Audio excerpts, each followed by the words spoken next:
Hey everyone, I'm Jeff Mackerlane, and today I want to talk about dialing in your Stratocaster for the maximum amount of sonic goodness.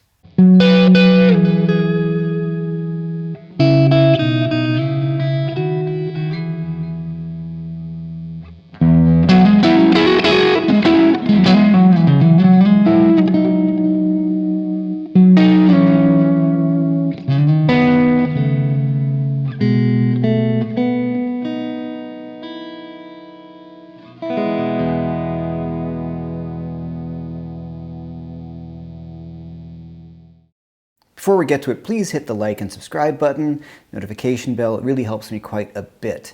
If you liked my playing at the beginning of the video, real kind of Hendrixy, I have a course that explains how to do that in great detail, breaks it down in the simplest way possible. It's called Breakthrough Blues Rock Rhythm Fills, and you can get it at the link above or at jeffmackerlane.com or the links below. The Stratocaster is probably the most popular guitar in history, I believe. I'm just guessing, because in my mind it is, so therefore it is true. David Gilmour, Jeff Beck, Yngwie Malmsteen, Eric Johnson, everybody largely plays a Strat at some point. And all my favorite guitar players seem to mainly be Strat guys at some point in their life. So if there's one guitar that's the end-all and be-all, it is a Stratocaster. As much as I love playing my Gibsons, the Strat always kind of wins out. If I'm going on a gig and I don't know what to expect, or somebody calls me up and says, hey, we need you to sit in, or whatever, I'm bringing a Strat. Let's take a look at the guitar first. Here I have a 1964 Stratocaster. It's all original, except I replaced the original frets with 6105s, so I like a bigger fret. When I got it, it had a replaced pickup selector, so there's a 5-way switch as to the original 3-way switch. The only modification I did was I moved the tone knob that normally comes for the middle pickup. I moved it so it works on the bridge. So this tone knob right here works for my neck. This tone knob now works for the bridge. There is no tone knob for the middle pickup. And that is a really important modification that most Stratocaster players I know do. I first heard about it from Eric Johnson. My friend Matt Schofield does it. A lot of Fenders, a lot of modern Stratocasters come wired this way. But hey, if it's good for Eric Johnson, it's good for me. And it makes a lot of sense. We're going to get to that in a second. So the first thing I do is I set my guitar sounds. And when you check out my Les Paul video, which you can take a look at above, and dialing in your Les Paul, when I dial in a guitar, I'm always dialing in the amplifier and my overdrive settings, my edge of breakup settings for the neck pickup. The sound I'm going for here is your classic Stratocaster sound, the amplifier on the edge of breakup. So kind of a blues or blues rock, classic rock kind of guitar sound. These are the sounds I like the most. If I'm going to play really high gain with a Stratocaster, you can run into a lot of issues just because the single coils make a whole ton of noise. So I do have my Michael Tuttle Stratocaster has noiseless pickups, so when I take it on the road, I don't have to worry about what I'm going to encounter. Generally speaking, I much prefer the sound of natural single coils, but if you go on a gig and the noise is so bad, it can sometimes ruin the performance. So these are things that you sometimes have to think about if you're getting a vintage guitar or if you're getting a new custom shop Strat or anything like that that has regular single coils. I love the sound of them, they're amazing. The noise I think is part of playing the guitar, but on certain gigs it can be disastrous if you're not prepared. So just a little side note. All right, so I set my amp for that sort of edge of breakup thing. So that really allows me to be very dynamic. If I play softly, it's a very clean guitar sound, right? If I play harder, the amp starts to break up more. Right, so this is really all just from my pick dynamic. As I was saying, I dial in the overdrive for this sound for the neck pickup. Because the neck pickup can get, if you have too much bass on your amp, it can get very flubby. So when I first started playing guitar, I would dial everything in for the bridge pickup. So this is very bright right now. It sounds good, but it's a bright Strat sound. So now, if I decide to turn up my bass to maybe thicken it up, that sounds great, but if I go to my neck now, see how it got kind of, you hear all those overtones, it gets kind of flubby. So watch this. So I'm going to dial that back down to where I had it. Right now it doesn't do it anymore. So it's really kind of a fine line between this kind of cool, maybe even a little less bass. There we go. There's a fine line between stupid and clever. Yeah, It's just a little turnabout. So the interesting thing, it can just be that fraction of a turn on your amp. Now your amps will be different, okay? And so when you adjust the tone knobs on your amplifier, don't go by the numbers on the knobs. I don't go by the numbers on the knobs on the guitar. I don't go by the numbers on the knobs on the amplifier. I just use my ear.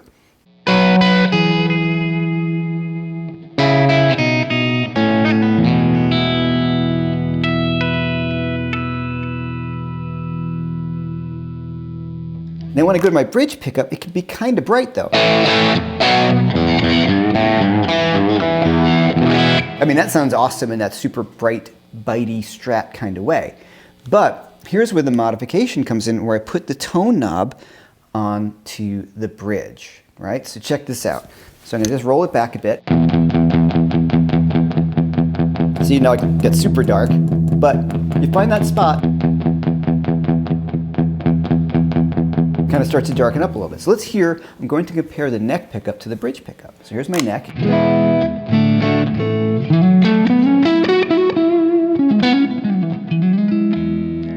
Now where it was. I'm going to bring it down because I want to kind of take off some of that bite.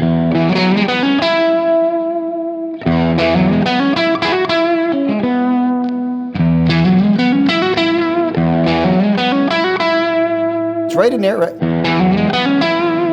Now I've still got that bite on the top. Kind of matches out the neck pickup a little.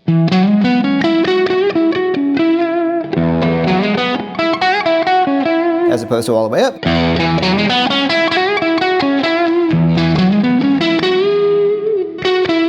I go to that. Start to take people's heads off, so I just bring it back a hair. Just to tame that treble that comes through. It's like having headroom on an amplifier. I like having the option to dial in that much treble if I want to get kind of a surfy guitar sound or a really bright, bitey thing. This, in my mind, makes the guitar so much more versatile, because if I have no tone knob in the bridge and I get a great neck sound, I go to the bridge, it's going to be super bright. In certain gigs, you don't want that bright and harsh of a guitar tone. My understanding is that Leo Fender thought, like, well, you want to go to the bridge pickup and it's super bright and it cuts through.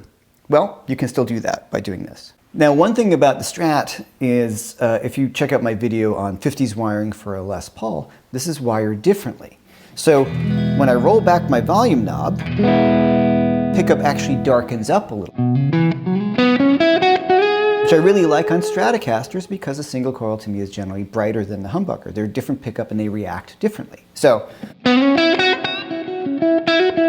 see, here's full volume. Nice and bitey, right and cool, great. Roll it back a hair. Of course, the amp cleans up a little bit because I'm turning down the volume. I'm not pushing the front end of the amp as much. Down, it starts to darken up.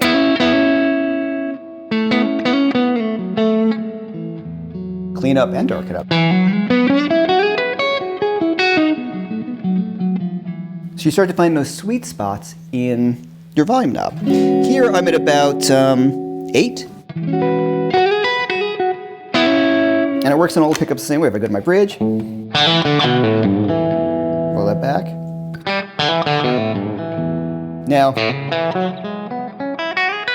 if it doesn't get super dark, which is great, it just takes a little bit of the bite off, and sometimes it's perceived, you know, but it does make it makes everything feel a little different when I play them, if that makes sense, because it's totally true. Sometimes those small differences you make here makes the guitar feel a little different when you play it. And this is the importance of, I'm sitting there blabbing about guitars and how you set knobs and stuff. You need to play your guitar. You need to dig into that instrument. You need to learn that guitar. All right, so any Strat you have is going to sound different from your other Strat. They all sound different because they're all made of wood, and they're going to have different qualities that you really like or dislike, or ones that are better for certain things. But the main thing is, people have like 50 guitars and like 20 Strats. I'm like, how do you decide which one to play? How do you get to know what guitar is what is special about that guitar? Anyway, that's maybe for a different video, but spend a lot of time with your guitar. Okay, so the pickup varieties in Strats. So if I have that tone back up, I'm going to go to these two, which is that real Mark Knopfler. keys, a little cleaner. But I love that.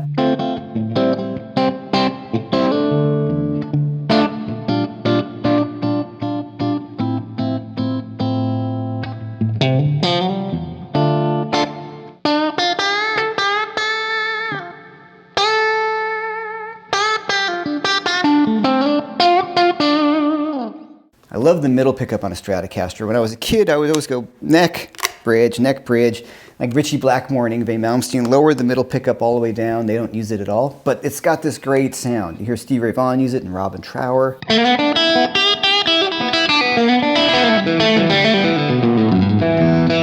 love that kind of weird, throaty sound.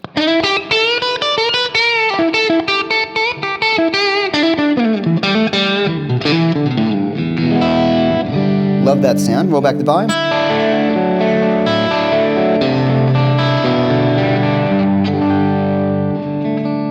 That's kind of Clapton, you know, these two is what Clapton also get a lot in the 80s too, that kind of guitar sound. Now, these two pickups, right? Really cool sound. It's very similar to these two, yet a little warmer. So what I love about a Strat is that you can get all these sounds out of it and more. I can make it much bigger and heavy sounding if I kick on, say like a Klon kind of circuit here. I'm using the Nordvang signature number 1.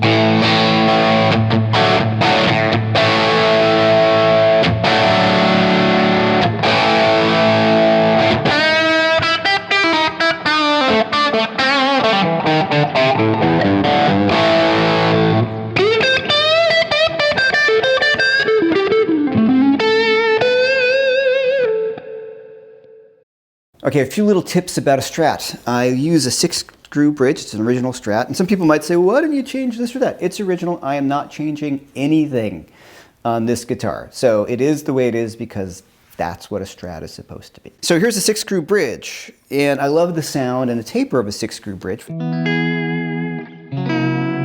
Now, I don't have a problem with it staying in tune if I use it within reason. Right, this kind of stuff. Slight vibrato, right? Those kind of scoops going in. Love that sound. And it stays in tune fairly well. Actually stays in tune really, really well. So the little tricks that I have, I always put some graphite in the nut. That's one thing. Secondly, I love the 6-screw bridge, a traditional vintage bridge. I love the way they sound and I love the way they feel. So how I set this up is these two outside screws are sitting down a little further and the inside screws are more up. So what I mean by that, they're not all the way out, they're just up a little bit, so the bridge functions somewhat as a 2-point pivot bridge like a modern Strat does or like a Floyd Rose. So it stays in tune a little better. That helps quite a bit. And the other main thing for sure is it's floating. I have my bridge set to pull up about a whole step on the open G string. Still in tune. So when I go up that whole step, or when I have that freedom, what I can do is pull the bridge in either direction, both up and down. Also, if I use the tremolo, very often strings can get stuck behind the nut. When you have the floating bridge, you can always kind of pull it back in tune. Sometimes if you just kind of pull on the bar like that, everything goes back in tune if it got stuck up somewhere. But this actually is the way it was originally designed to work, as my understanding is that it floats. So you get this really cool sound that's part of playing a Stratocaster. I feel like I've just started scratching the surface of all the great sounds that you can get out of a Stratocaster, and those will come in later videos. If you like this channel, please like and subscribe. I would love that. It really helps me out quite a bit. Until the next time, I'm Jeff Mackerland.